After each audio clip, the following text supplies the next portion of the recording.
Good Monday morning, my peeps. It's Adrienne Talks. And today I want to talk a little bit about finding an accountability partner.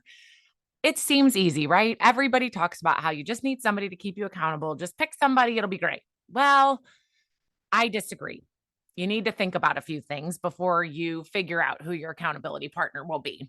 And between my coaching of people and my own life experiences, I've seen a lot of things. And so I want to hit a few things on what can happen with accountability partners and how to avoid some of those things. So, the first thing I want you to really think about is before you're picking, a lot of us want to go straight to like a close friend, right? Because these are, these are the people we trust that we love. Um, but I want you to think about that because other people will hold you accountable, right? Like they're going to tell you like, "Oh, hey, um you got to do XYZ um and hold you to that." Whereas a friend, if you say, "Well, I'm stressed and this is going on with my family or my kids or my husband or whatever," they're going to want you to be comfortable and happy. And they don't want to throw another thing at you. So they might let you off the hook, give you a little bit of a pass, right? And you can't have this with an accountability partner. It's not that your accountability partner won't understand that you have XYZ going on with your family or your friends or your kids or whatever. But you really need to think about the fact that you've got to find someone who's willing to push you a little. And a lot of times our closest friends may not do that. Um, I know I had this experience because even my accountability that is a friend as well, we were like, we will not talk like unless you do these things, right? XYZ, these things we're going to do for our business. That's how we're going to hold each other accountable. Well, let me tell you what, you guys, we still talked even when we didn't do that because we were friends, right? Like I wasn't going to be like, no, I can't talk to you ever. So this is where the friendship thing, you might, if you pick somebody that you're really close to, I'm going to hit a couple of points about that. You're really going to have to work a little bit harder and watch things a little closer. A lot of people are like, well, if I don't pick a close friend, then what do I do? Okay, so first of all, you want to look around. Who's somebody you look up to? Who's somebody who does things that you're like, wow, look at that. She's amazing. I want to have these skills, or I want to sell like she sells, or I want to sponsor like she sponsors, or whatever it is. Look at people that that inspire you, that do things that maybe you're afraid to do. Also, that have different skills than you, right? Like I am not a detail oriented person. Okay. So when you send me an email with a bunch of fine print, I can promise you I'm not going to read it. And that's a terrible thing for me. So I surround myself with people who do read the fine print, right? So I made sure that in my accountability partner that they're a little bit more detailed oriented than I am, right? If you're not creative, find somebody who's more creative because what happens is then you can complement each other, right? There are skills that you have that they might not, and that they have that you might not. And those will help you to grow as a person and work with each other. Like somebody who's creative might be like, oh, what if you put this graphic together? And they help you put a graphic together or whatever. It's just amazing when you put two heads together that are different, how much can come out of it. I laughed all the time because my first real accountability partner, Laura Morris, she was amazing, but we were polar opposites. Like she was quiet, she went to bed early, she didn't go out and party and hang out with her friends like loud. She was quiet, but she was so inspirational. And her and I paired together, and we were the perfect mixture of like I would plan the fun things and get people out, and she would kind of plan the training and the strategies, and we'd put all of it together. And so both of our teams thrived because we were using each other's strengths to help each other. So I really find it important for you to look for somebody that is not exactly like you, which is also sometimes where the friend thing comes in too, if you're surrounding yourself with people that are very similar to you. Um, so the hardest part, right? So now you've picked somebody, you've decided to work together. The hardest part is you've got to be open to them holding you accountable, right? Like when they say, hey, why are you not doing these things? Or point out some things that you fell short in, or that, I remember one time again, Laura looked at me and she was like, hey, that person on your team is sitting over there you should probably go over there and see if she has questions. And I was just talking to everybody that was coming up and asking questions. I didn't even notice my team member, right? So you need somebody who points out some of those, I don't want to say character flaws, but it kind of was a character flaw. I was caught up in the moment and not really analyzing what was going on around me, which she was very good at. So her pointing that out, for a second, I was like, oh, ouch, like that didn't feel good. But honestly, that's what you need. You need somebody to open your mind and make you aware of the things that you are doing that may be inhibiting you from moving forward. So you've got to be open to this. And the hardest part of this is you can't hold it against them, right?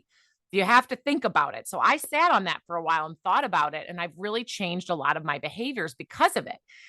Of course, we could do what a lot of people do and get mad and be like, oh, that was really mean. Why'd you say that to me? But people who are your accountability partners, you've got to trust them.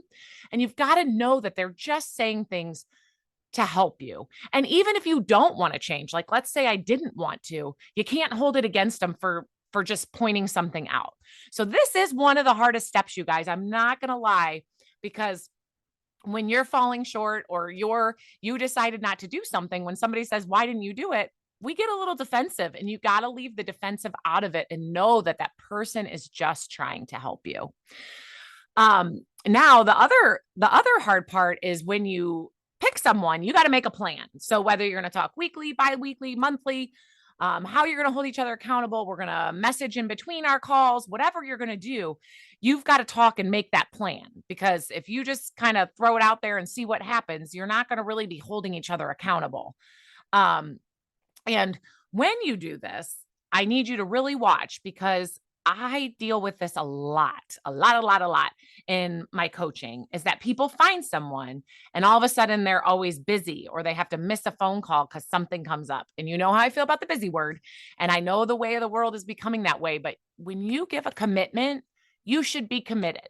So if you said you'll be there, if you can't, you should let them know ahead of time. And you should either reschedule or say, this is what we're going to do. And what are you doing this week? Still holding them accountable if you can't have that call. But just missing or not showing up, if your accountability partner is doing that, this is not about you. This is about them. And clearly, they don't really want to be held accountable, or they wouldn't keep missing and they wouldn't blow you off. So this gets hard because some people just don't look for someone else, or they take it personally. So I want you to know, you've got to find someone, you've got to be willing to show up and work hard, right? And you've got to find someone who's willing to show up and work hard and inspires you to show up and work hard. So you see how it's a circle? Like you both have to be holding each other accountable, because we're always going to have the weeks, guys, where things happen, right? Like emotions get in the way, things get in the way, events get in the way, right? We all have that. But accountability partner has to point out that if you really want this goal or you really want this thing, you still need to be showing up even when times get hard, or even when things are frustrating or whatever. So this is also complicated, because if somebody's not showing up for you, then they're not your person, and go find someone else that will show up for you and help you move forward. So one of the last pitfalls, you guys, I see a lot is keeping it positive. When I'm coaching, I see so many people get caught up in the negative and head down this downward spiral, right? With that person. You guys, negativity is easy. It's the easiest thing for our brains to do, right? To sit there and be like, well, I can't do that because of this, or that all bad things happen to me, or everything, that is an easy mindset to have.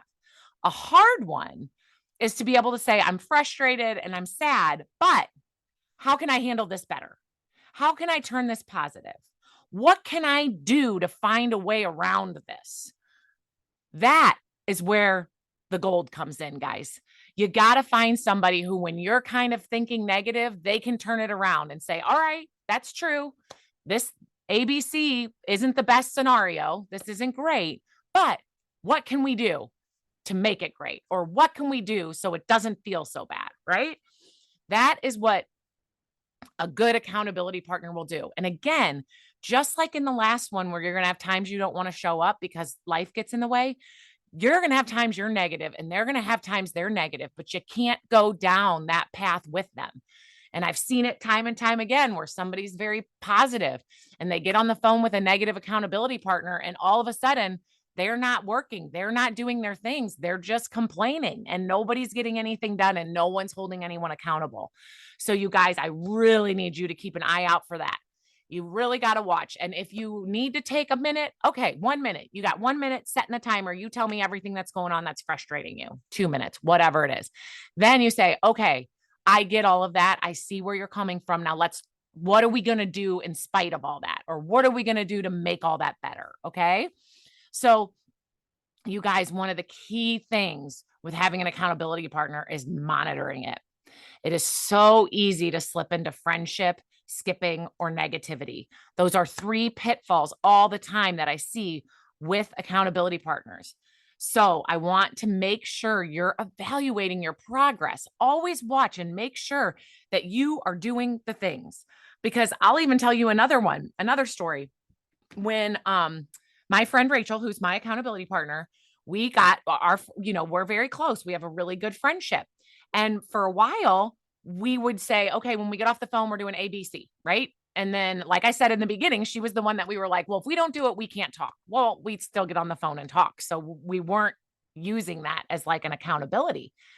But then we said, okay, we can't keep going this way. What can we do? So we now take a half hour right after that call, like after we talk and catch up and decide what we're going to do, where we stay on the phone and we do the things, right? We get everything done that we can do that we don't need our phone to make a phone call. And then we hang up and we make those phone calls and everything's done by the time we get off the phone, so that the next day we can do the same thing.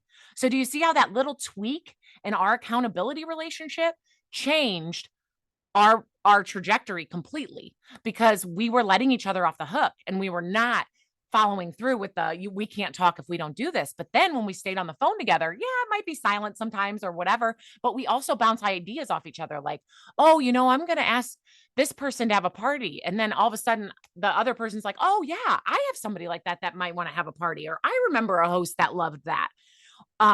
So you guys, it's really important to watch these things and make sure, because if you are letting friendship let you off the hook, if you are skipping because you're not getting the things done, or your accountability partner is, or you're going down the negative train, it is a toxic accountability partnership and you're not going to get anywhere.